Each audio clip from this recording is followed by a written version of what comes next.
कि next video में हम जीएम फूड यानी जेनेटिकली मॉडिफाइड फूड के बारे में बात करेंगे कि कैसे जीएम फूड के ज़रिए हमारी बॉडी में जहर इंजेक्ट करके हमारी हेल्थ को टारगेट किया जा रहा है। अब जीएम फूड क्या है और कैसे इसे एजेंडा 21 के लिए इस्तेमाल किया जा रहा है, ये सब हम आज इस वीडियो में एविडेंस और प्रूफ के साथ डिस्कस करने वाले हैं। जीएम सरसों के बारे में तो किसी को कुछ जानकारी भी नहीं दी गई है, उसकी डेटा किसी के साथ शेयर नहीं किया जा रहा है। अगर इनके पास विज्ञान है तो किस बात से डर रहे हैं? दशकों तक जीएम अनाज खाने के बाद अमेरिकी लोगों को पता चला कि जीएम फूड के लिए जिन कीटनाशकों का इस्तेमाल होता है वो खतरनाक है।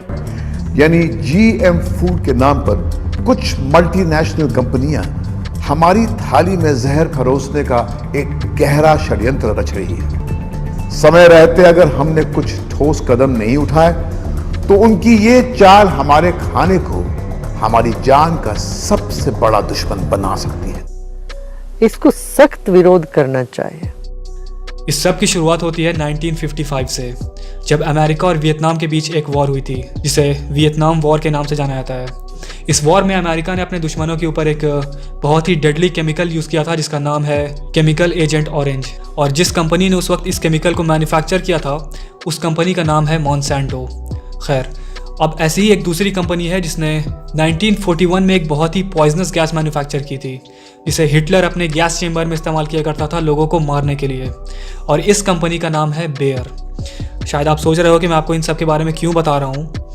उसकी वजह यह है कि आज की तारीख में मॉन्सेंटो और बेयर, यही दो कंपनीज़ इंडिया के साथ साथ दुनिया भर में सबसे ज़्यादा जेनेटिकली मॉडिफाइड फूड प्रोड्यूस करके सप्लाई करती हैं, और आज यही दो कंपनीज़ पूरे दुनिया के फूड सप्लाई यानी खाने के सप्लाई को कंट्रोल करती हैं।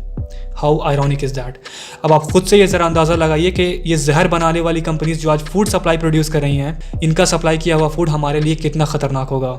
और मैं ये बात सिर्फ कहने के लिए नहीं कह रहा हूँ, मैं आपको मल्टीपल सोर्सेज से इसका सबूत देने वाला हूँ। लेकिन अब सवाल आता है कि आखिर कैसे ये कंपनीज़ हमारे फूड सप्लाई को कंट्रोल करती हैं। तो उसके लिए पहले आपको ये जानना होगा कि ये जेनेटिकली मॉडिफाइड फूड जिसे हम GMO भी कहते हैं, ये आखिर है क्या। तो देखिए, दुनिया के हर एक ऑर्गेनिज्म की बॉडी सेल्स से बनी है और इन्हीं सेल्स के अंदर जीन्स मौजूद होते हैं। ये जीन्स DNA के एक सीक्वेंस से बने होते हैं जिसके अंदर उस ऑर्गेनिज्म के कैरेक्टरिस्टिक्स मौजूद होते हैं कि उस ऑर्गेनिज्म का फिजिकल स्ट्रक्चर कैसा होगा, उसका बिहेवियर कैसा होगा, और भी कई सारी चीज़ें। अब इसी तरीके से जो पेड़ पौधे होते हैं उनके अंदर भी जीन्स मौजूद होते हैं जो उस पौधे के ग्रोथ और डेवलपमेंट को डिसाइड करते हैं। अब हुआ यह है कि कुछ साइंटिस्ट ने इन पेड़ पौधों के जीन्स को मॉडिफाई करना शुरू कर दिया है, यानी आर्टिफिशियल तरीके से उनके जीन्स के साथ छेड़छाड़ करना शुरू कर दिया है। बेसिकली ये लोग करते ये हैं कि ये लोग किसी एक दूसरे प्लांट के अंदर किसी दूसरे जानवर या कीड़े या प्लांट का जीन इम्प्लांट कर दिया करते हैं, और इसी प्रोसेस को जेनेटिक मॉडिफिकेशन कहते हैं। और इस प्रोसेस के थ्रू बनाए गए फूड को जेनेटिकली मॉडिफाइड फूड, जिसे शॉर्ट फॉर्म में GM फूड भी कहते हैं। लोग समझते हैं हम शाकाहारी, जाके सब्जी खरीदते हैं, टोमेटो खरीदते हैं और टोमेटो में मच्छी का जीन्स उसमें चला गया या बैंगन में बिच्छू का जीन्स उसमें लगा देते हैं, तो ये आदमी के साथ एक तरह का धोखाधड़ी हो गया। इसको सख्त विरोध करना चाहिए। जीएम फूड हमारी सेहत के लिए कितना घातक हो सकता है, इसका सबसे पहली बार पता 1989 में चला, जब अमेरिका में एल ट्रिप्टोफैन नाम के हेल्थ टॉनिक ने कोई 100 लोगों की जानें ले ली और कोई 5 से 10 हजार लोगों को जिंदगी भर के लिए अपाहिज बना दिया। जीएम टेक्नोलॉजी से बने इस टॉनिक को बनाने वाली जापानी कंपनी शोवा डेंको पर अमेरिका के एक अदालत ने $2 बिलियन यानी 10,000 करोड़ रुपए का जुर्माना तक ठोक डाला। GM फूड को बनाने के पीछे ये लोग वजह ये देते हैं कि इससे क्रॉप्स यानी फसल की प्रोडक्शन को बढ़ाया जा सकता है, और इनका ये भी दावा है कि ये GM फूड हम इंसानों के लिए बिल्कुल सेफ है और इनसे हमारी डाइट को इम्प्रूव किया जा सकता है, जो कि एक साफ झूठ है। GM फूड हम इंसानों के लिए तो क्या, जानवरों के लिए भी सेफ नहीं है, और इस बात को साबित करना बिल्कुल भी मुश्किल का काम नहीं है, क्योंकि साल 2010 में इन GM फूड के ऊपर एक साइंटिफिक स्टडी कंडक्ट की गई थी। इस स्टडी को 3 इंस्टीट्यूट्स ने मिलकर कंडक्ट किया था। एक का नाम सूरोव इंस्टीट्यूट ऑफ इकोलॉजी, दूसरे का नाम evolution of the Russian academy of sciences, और तीसरी का नाम national association for gene security.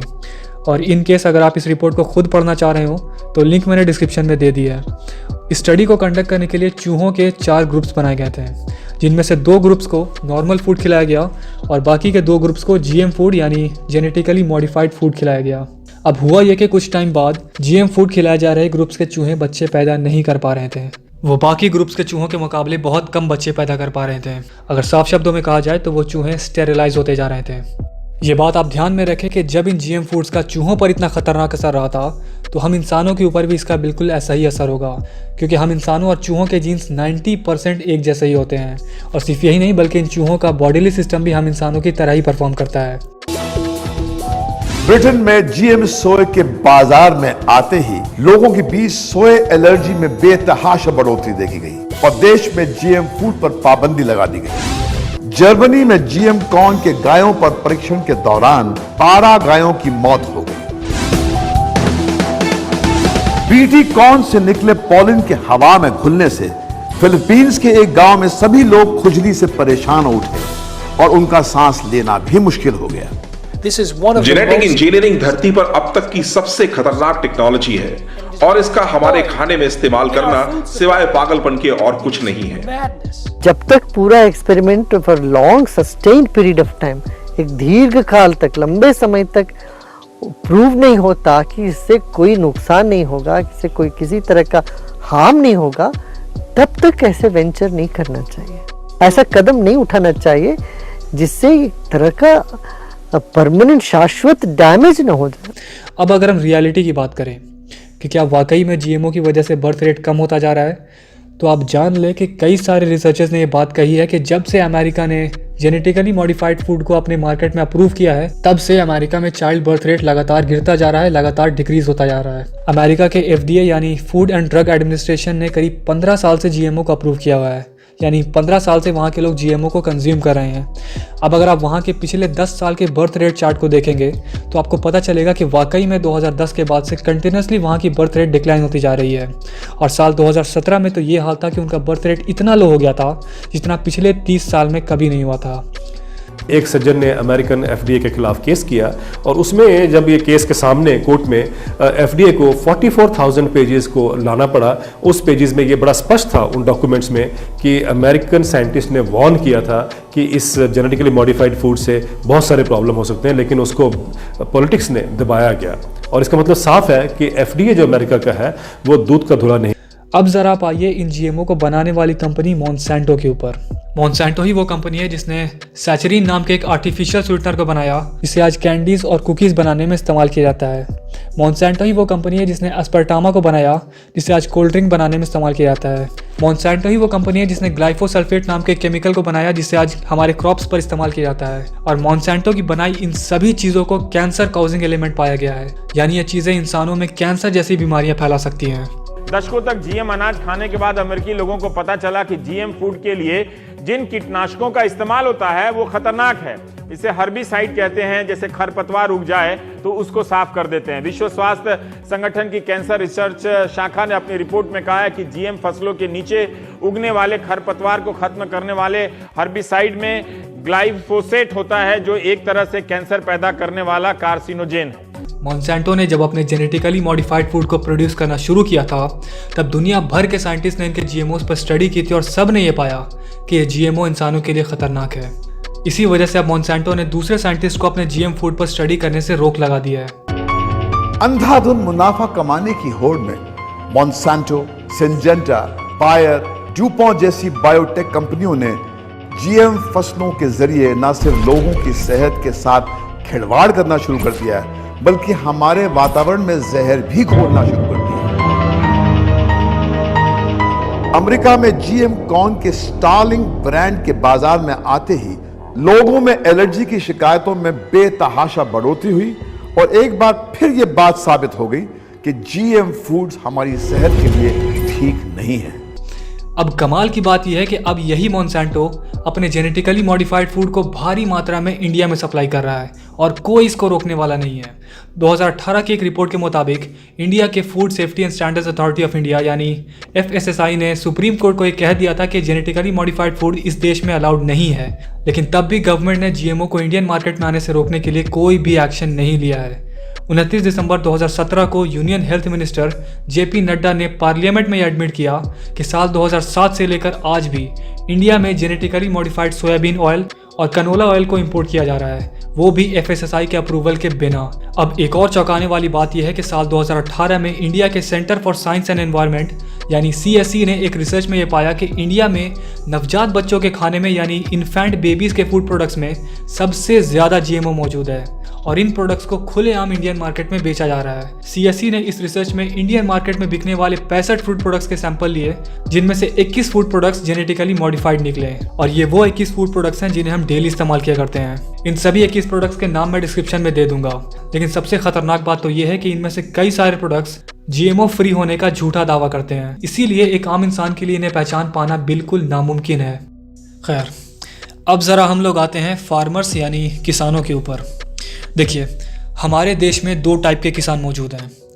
एक वो जो नेचुरल ऑर्गेनिक तरीके से खेती कर रहे हैं और एक वो जो जेनेटिकली मॉडिफाइड सीड्स का इस्तेमाल करके GM खेती कर रहे हैं। अब आप जान लीजिए कि जो किसान GM खेती कर रहे हैं वो लोग जाने अनजाने में हमारे एनवायरनमेंट को कितना ज़्यादा नुकसान पहुंचा रहे हैं। आप जानना चाहते हैं पर्यावरण के ऊपर क्या क्या असर होगा? एक तो जिन प्राणियों को हम ये मानते हैं कि ये बेनिफिशियल ऑर्गेनिजम्स है, हमको हानि नहीं पहुंचाते हैं, हमारे खेती को या मनुष्यों को इनकी जरूरत है, जैसे मधुमक्खी है और पॉलिनेटर्स भी होते हैं, इनके ऊपर जो असर है हमारे पास साइंटिफिक एविडेंस है जो दिखाता है जेनेटिकली मॉडिफाइड ऑर्गेनिज्म से बेनिफिशियल और अनइंटेंडेड ऑर्गेनिजम्स के ऊपर असर होता है। जिन कीड़ों को आप डिस्ट्रॉय करने के लिए निकले हैं GM का तकनीक लेके और जिन खरपतवार को नाश करने के लिए निकले हैं हेर्बिसाइड टॉलरेंट जेनेटिक मॉडिफिकेशन को लेके, हम आज जानते हैं कि वो सुपर वीड्स बन जाते हैं, सुपर पेस्ट बन जाते हैं, उनमें सहने की शक्ति और बढ़ जाती है और उसके बाद आपके मामूली तरीकों से वो कंट्रोल नहीं कर पाएंगे। जमीन के ऊपर, जमीन के माइक्रोबियल एक्टिविटी के ऊपर असर होगा, ये हमारे पास वैज्ञानिक तथ्य है। तो ये एविडेंस है कि जेनेटिकली मॉडिफाइड ऑर्गेनिजम्स उगाने से पर्यावरण के ऊपर असर होता है। अमेरिका के तीसरे प्रेसिडेंट थॉमस जेफरसन ने एक बहुत ही कमाल की बात कही थी। उन्होंने कहा था कि अगर लोग अपने गवर्नमेंट को यह डिसाइड करने का हक दे दें कि वो कौन सा खाना खाएंगे, तो बहुत जल्द उन लोगों का शरीर बिल्कुल उतनी ही तकलीफ में होगा जितनी तकलीफ में गुलाम की रूह होती है। और आज आप देख सकते हैं कि हमारी गवर्नमेंट ही GMO फूड को हमारे खाने के लिए अप्रूव करती है। ये फैसला उन्हीं के हाथ में है कि हम कौन सा GMO फूड खाएंगे और कौन सा नहीं। अब मैं आप लोगों के एक बहुत ही कॉमन सवाल का जवाब देना चाहूँगा। पिछली वीडियो से मैं देख रहा हूँ कि आप लोगों में से कई सारे ऐसे लोग हैं जो कि एजेंडा 21 का सपोर्ट कर रहे हैं। कई लोगों का कहना है कि डीपॉपुलेशन एक अच्छी चीज़ है। उनका कहना है कि ज़्यादा पॉपुलेशन होने की वजह से लोगों में बेरोज़गारी बढ़ रही है, इसलिए पॉपुलेशन कम होनी चाहिए। मैं आप लोगों से सिर्फ एक सवाल पूछना चाहता हूँ, आपको पता है इंडिया में गरीबी क्यों है? ये चीज़ आपके दिमाग में बैठा दी गई है कि इंडिया में पॉपुलेशन ज़्यादा है, बस इसीलिए यहाँ पर बाकी देशों के मुकाबले ज़्यादा गरीबी है, जबकि ये बात बिल्कुल भी सही नहीं है। यहाँ गरीबी पॉपुलेशन की वजह से नहीं बल्कि वेल्थ इम्बैलेंस की वजह से है। आपको पता है इंडिया के 9 सबसे अमीर लोगों के पास इतनी दौलत है जितनी इस देश के 65 करोड़ लोगों के पास नहीं है, सिर्फ 9। समझ रहे हो आप? लेकिन उससे भी हैरत की बात यह है कि ये सिचुएशन दिन पर दिन और बदतर होती जा रही है। एक रिपोर्ट के मुताबिक साल 2017 में इस देश में जितनी भी वेल्थ जनरेट हुई, जितनी भी दौलत जनरेट हुई, उसका 75% इंडिया के टॉप के 1% लोगों की जेब में गया, यानी जो एलीट्स हैं उनकी जेब में गया, और बाकी बचे 25% वेल्थ में इस देश की 99% जनता गुजारा कर रही है। लेकिन अब इसका मतलब ये भी नहीं है कि मैं ओवर पॉपुलेशन को सही ठहरा रहा हूँ। जी नहीं, मैं भी चाहता हूँ कि इंडिया की पॉपुलेशन कम हो, पर इस तरीके से जहर खिलाकर नहीं, ज़बरदस्ती लोगों को स्टेरिलाइज करके या बीमार करके नहीं, बल्कि आने वाली जनरेशन को एजुकेट करके। क्योंकि जब लोग एजुकेटेड होंगे तो वो खुद से इस देश की सिचुएशन को समझेंगे। खैर, अब इस डीपॉपुलेशन एजेंडा का एक और लास्ट पार्ट आने वाला है, वो बहुत जल्द आएगा, बहुत जल्द। तब तक के लिए अगर आपको ये वीडियो पसंद आई हो तो make sure to give it a like and drop a comment below. Furthermore, if you really like my work, then you can support the channel by clicking on the join button. It will make you a channel member, which will definitely help me create more content.